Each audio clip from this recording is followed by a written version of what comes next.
Ako nga pala si Miss Ria Lynn D.S.P. Hon. Sign name ko. Ako ay 7 years na nagtuturo dito sa PSD. Philippine School for the Deaf. Sa church namin kasi meron na mga deaf kung saan nagtuturo din kami for Sunday school.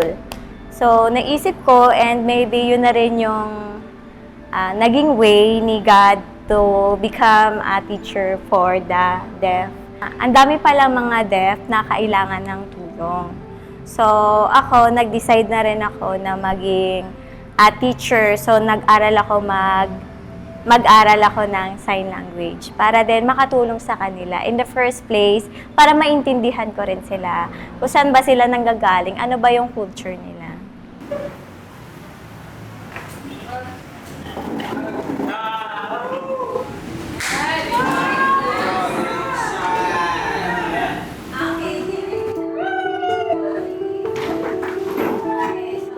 Problema natin dito sa mga deaf community kasi because hindi nga sila nakakarinig.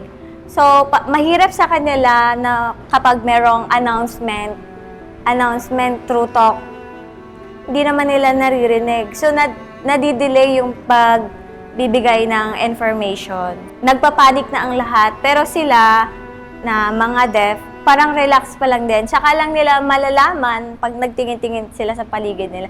Pero yung information, nadidelay. So, kaya hindi sila nakakapag-prepare ng maayos bago pa dumating yung mga ganong sakuna. Today, we're going to discuss about the climate change. Okay, so, as you observe, we experienced typhoon. Curious sila magtanong about dun sa climate change. One example is, meron akong student, nagtanong siya, "Ma'am, bakit po sa ibang lugar, merong mga yellow, umuulan? May ice, umuulan," ganon. Tapos, sa iba naman po, sobrang init.